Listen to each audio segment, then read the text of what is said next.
Welcome back to the Providers. I'm here in the studio with Greg Francis. What's up? What's up?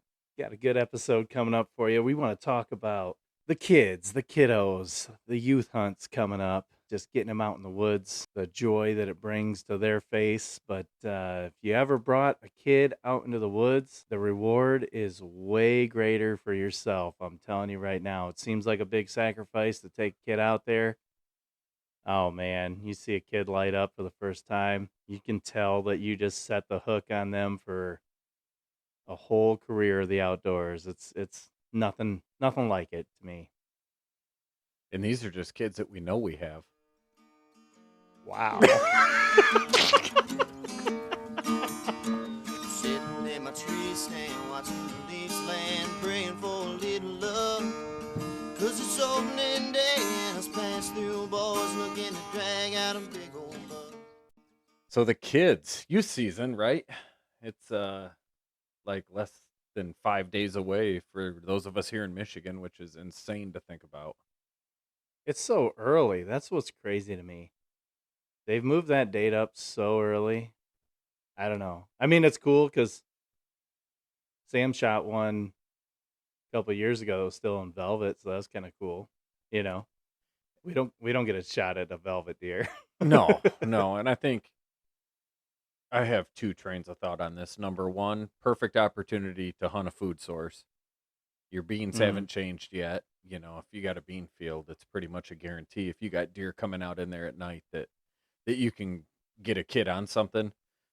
Number two, to be perfectly clear, I could care less if the kids are out shooting 150-inch bucks. Like, I think it's so awesome that kids get a chance to do that. And I am 100% on the side of it that if a kid gets a crack at a big deer, good on them. Like, that was not my deer to begin with. So I just, I get irritated by people who get frustrated thinking kids are out killing quote unquote their deer. So controversial. It So is. controversial. And it's like I get it on one side. You know what I mean? I kind of understand it on both sides of the aspect on it, but in the end you have to step away and say this is our next generation of hunters and we need to introduce them and we need to get them out there. So I would hate for them to do away with it as Ohio hunters because we go down to Ohio every year. I've had the privilege of being able to let my kids go down and hunt in Ohio for their youth hunt. Honestly, the way they do it is pretty sweet, I think. It's the week before their gun season, I believe, is what it winds up being. The Right. weekend before or something like that. But also the second half of the rut down there too. You're not Right, you're not getting that early September type hunt. I think theirs is right. like mid-November. So Yeah, kind of late November, like November after 20th after or our gun whatever. season So, usually yeah. opens. Yeah, whatever that next week So is. it gives all of the hunters a chance at their big guy if they want to go out during bow season. I get it. There's still the argument of they get first crack before gun season, but you know, the way everything is now, if you can't pull a bow back or you're not into that, these crossbows are ridiculous. So there's no excuse that you can't go out and try to go after your big target buck before a kid goes out and smokes it out from underneath you. But regardless, If you're in it's Ohio, you're saying. if you're in Ohio. Right. But regardless, if a kid goes out and smokes a big one, then that kid's more than likely going to be hooked forever. I mean, there's the other argument that he could be ruined for life because he might be chasing that big one forever. But hey, uh, get him out there, get him hooked on it. Well, here's a question, and we used to talk about this a lot when we were filming because we had Gary Holland with young kids, we had Joe with young kids, we had you with young kids. Um, that question of you're sitting there with your son or your daughter on their first hunt, and a 150 steps out. Are you letting them pull the trigger? Or are you not letting them pull the trigger? Right. And everybody I think it was funny because in our group, it seemed like most people were like, "Yeah, I'm not letting my kid shoot a 150 on their first hunt." More so because of the fact of, are we ruining them as hunters at that point? because nothing's going to seem like it's going to add up or measure up to what they got on their first hunt. So, I think there was some trying to have your kid, take a nice basket rack or something for their first deer. But I also don't know if any of us got in a situation where you had the opportunity to shoot a 150-inch deer on your first hunt. I'm not sure, but What's funny is I had the opposite situation go on with Max, my oldest, who's now 20. But when he was like 5 or 6, he wasn't quite old enough for me to have him go out. But he went with me, and I hunted out of a ground blind with him with a bow. And I just wanted to get him out in the woods. And these bucks were 200 or 300 yards away, and they were sparring. And I was like, oh my gosh, you get to see these bucks sparring. Like, I went years before I saw a buck sparring in the woods. Like, that is so cool. Like, trying to get him to recognize that, right? So then I hit the rattle horns, and this buck turns and runs right at us, winds up being a 6-point, stands 20 yards from us broadside. Max says, shoot it, Dad, shoot it. And I let him walk. And immediately he gave me so much shit. He started crying and said, what are we even doing out here, Dad? This is stupid. If you're not going to shoot the deer when it comes in, what are we even doing? right. So the emotions of a young kid you have to take into play, like telling them not to shoot a deer when it comes in. Yeah, go ahead and deal with the aftermath of that, because that's going to suck. I think too, and this was more so I think with Sam than Max, we kind of tainted these poor kids with having the television show, because it allowed them to see every single thing that we ever encountered in the woods. And fortunate for us, we've seen some decent deer, we've killed some decent deer, and our kids watch that, and you take years of hunting and put it into a 5-minute episode about how we just killed the biggest buck we've ever killed. Number one, the kid thinks the deer's going to walk out right after you sit down in the tree stand. Number two, they think that a big deer walks by every other hunt. So now they're saying, oh, I don't want to shoot that little guy because I'm waiting on a big dog. And that was Sam when he was, what, couple, Yeah. 12? He shot his first deer when he was 7 with a crossbow and just smoked it. It was a little 4-point. Perfect. Took a half hour in the stand, and he shoots this deer, and bam, he was absolutely hooked. Mhm. Like, ridiculous. Yeah. But then you also have to, not all kids are the same. My oldest could give or take hunting, still to this day. He still is kind of kicking around. Yeah, maybe I'll go out this year. Maybe I won't. He's, I think, 3 deer is what he shot. He went at duck hunting. He shot some ducks. I got a funny story about that one here in a second. But I never pushed him. Here's the opportunity. It's right here. I will take you to the limits with it, but you have to say yay or nay. Right. Where Sam, I gave him the same opportunity, and he has skyrocketed. Oh, He's tore only- up. He's tore up with it. He's only 15. He's gotten, I think, 4 or 5 bucks, a bunch of does, ton of rabbits, turkey. Like, Good fisherman. yeah, he's just tore up about it. Loves it. And, you and I go out into the woods. Now, you have to be prepared when you take a kid out, right? So Max, when I took him out, was a different story. He wasn't as into it, so I would have to have games on my phone ready, snacks ready, all these things to keep him entertained. Mm-hmm. Sam, on the other hand, to this day, leaves his phone in the truck, says, I don't want that distracting me, and he's focused on the deer. And what's funny is most of the time you take a kid out, you're trying to get them to be quiet. most of the time Sam is trying to keep me quiet. It was just kind of funny, but it's just a whole different ball game. You have to have a whole different mentality going into the woods. It's all a learning experience. You got to kind of keep it fun for the kid, but you also have to, you want success.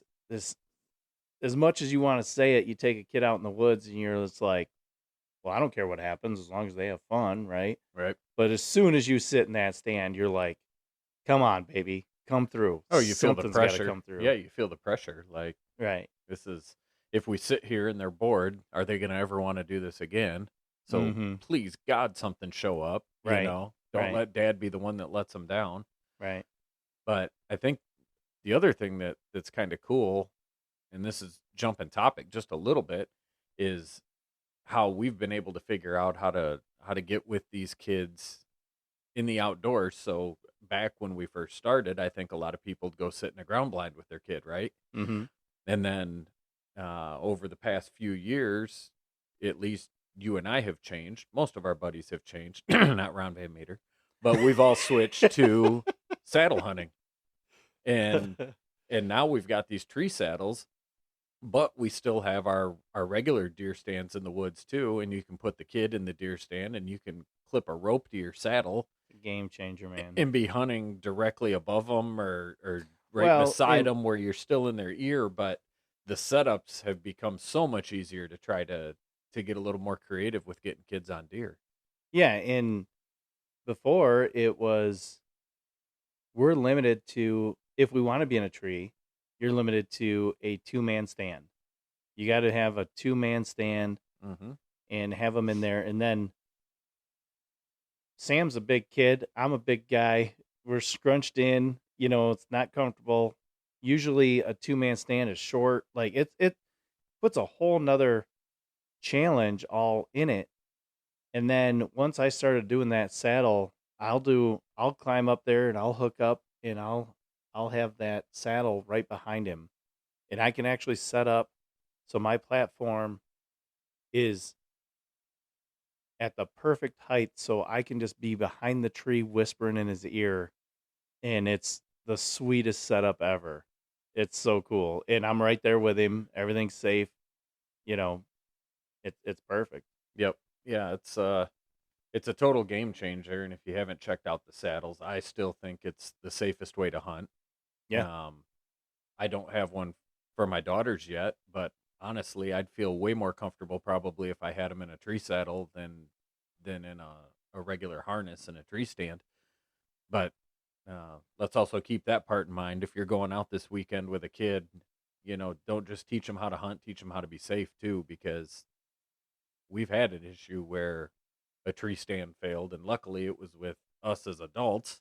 Right. Um, and it still wasn't much fun. And we'll get into that more when we talk about Ohio. But if you're taking a kid out, make sure you got a harness on them. Teach them how to be safe walking up and down.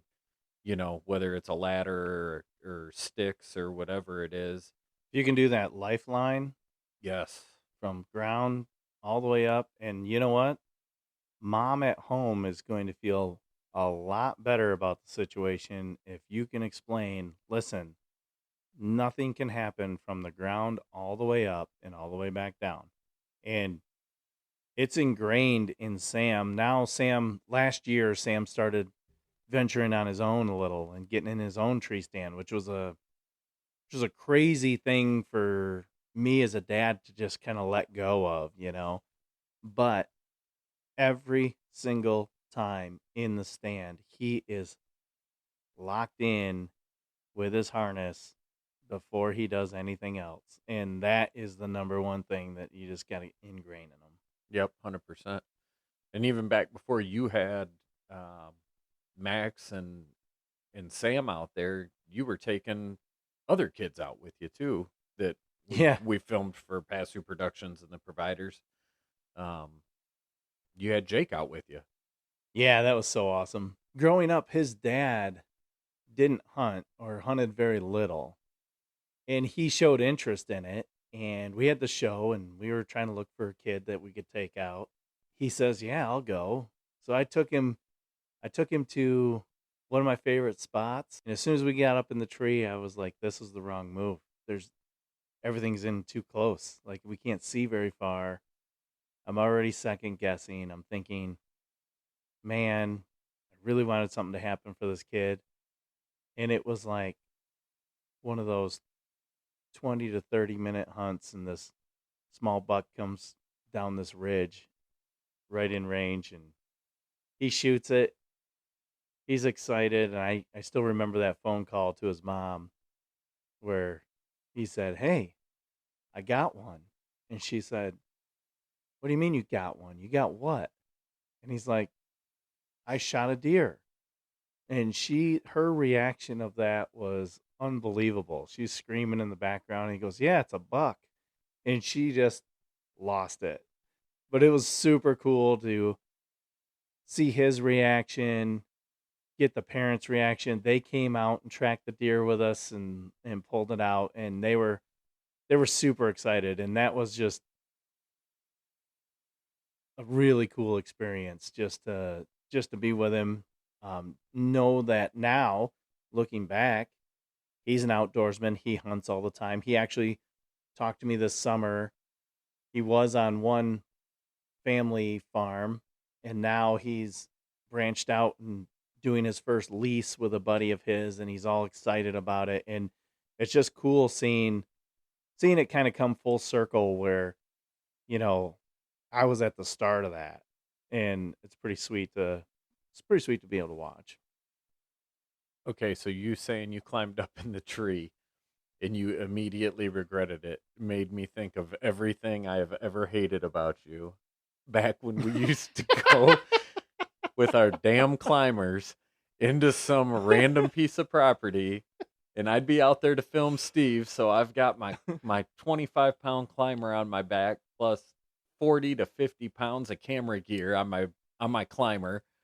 And we get out there and it's pitch black and we're walking, and all of a sudden we both agreed on the general location. Every single time we went out, we both agreed on the same general location. But then you could sit there for frickin' 30 minutes in the dark and walk 10 feet over to the next tree and go, I don't think that's it. And then you'd walk 10 feet the other direction. And I'd just be getting my climber off like, well, that's the tree. And you're like, no. I think we got to go this way about 6.5 yards. You drove me so flippin' crazy with that shit. But I will say that 90% of the time we made it work. By the time we bickered back and forth with each other, we could make something work. And I still don't know if it's your credit or my credit that I ended up shooting my biggest buck ever, because that was one of those mornings of. Yeah, we actually got in an argument that morning. That was great. Turns out we were both right, but we wound up going with my option, and you shot it, so I'll take all the credit. I just had to work a lot harder to shoot it because it would have walked right underneath me where I was before. Well, it still walked underneath you. Oh, God, so you it's saying fine. that made me think of that. That was funny. One crazy youth hunt wasn't even a deer hunt. I took Max, my oldest, who was probably 14. I took him on a waterfowl youth hunt. So I have a duck boat with a blind on it. We go down the river. It's all this stuff is way before daylight. We get all the way down the river, and we're up against the bank, and there's these big bushes all around us, and we're kind of tucked in. Got some decoys out, got the dog with us. Everything's looking good. Well, some ducks start flying in, and every time a duck would fly in, he would say, Dad, Dad, Dad, there's a duck, Dad. And then I'd say, okay, take it, And by that time, like he shot one, got his first one. It was great. Another one comes by. He shoots that, and again it was Dad, Dad, Dad. And then he shoots. Third one comes by, and he says, Dad, Dad, Dad. And by the time I saw him aiming at this bird. I was like, there's no way in hell this kid is going to touch this bird. Of course, folds it, right? Dog goes out, retrieves the bird, comes back. Great. That's awesome. It's been a great hunt. So then I'm talking to him and I say, hey, you don't have to, you're taking too much time. When a bird comes in, I want you up, ready to shoot, and, just be confident. He's sitting there and something's coming down, straight down the river behind those bushes. And he does exactly what I say, jumps up, full aim, whatever's coming around that bend is dead, right? And then I go, don't shoot, don't shoot, don't shoot. That's a freaking bald eagle. Oh, Jesus. So yeah, that one could have gotten us in a little trouble there. That would have been your luck. Yeah. Yeah. At least you wouldn't have to take him hunting anymore. He'd probably be revoked for life for Yeah, shooting a bald eagle. Have a little suspension on our hands. Oh my gosh. So yeah, it's youth season coming up here, you guys. Whether you're hitting the woods for some deer or taking the kids out waterfowl hunting or doing some fall fishing or whatever, just remember you're their mentor. You're the person that's going to drive them to either not want to do this anymore or to become addicted and want to do it for the rest of their life. And Take it from me, with Sam being as addicted as he is, he's my hunting buddy. He is my go-to man to go out and hunt with now. When he was 7, did I ever think that far out? I don't think so. I thought, hey, here, try this. Let's go hunting. This will be fun. I wasn't thinking that years down the road, it was going to be so fun to look at trail cam pics with him and plan out the season with him and have my wife be excited to have me go hunting because I'm taking our kid on something that he loves to do. It was like setting the foundation of something that is incredible. And I think remembering to do it the right way. To be honest with you, we take for granted how we've hunted forever. Right. And I'm not going to lie to you. There's times where you'll read something in a rule book and go, oh my gosh, I forgot about that or whatever. Make sure you got kids in the hunter's orange, even though it's September. Make sure you've got them hooked up to a lifeline and a safety harness and do all the little things, showing them when it's right to load the gun and when it's not right to load the gun. And you can't set your gun that's loaded against your vehicle. It's the little things like that we can make the biggest influence on and teach these kids how to be safe and have fun. I want to wish everybody good luck this weekend if you're taking a kid out. Next week, we're going to be back at it, probably talking some more whitetails, I'm assuming. What do you think? Keep the kids out there safe, and the main thing is get them hooked. We'll catch you next week. Yeah, well, the hard work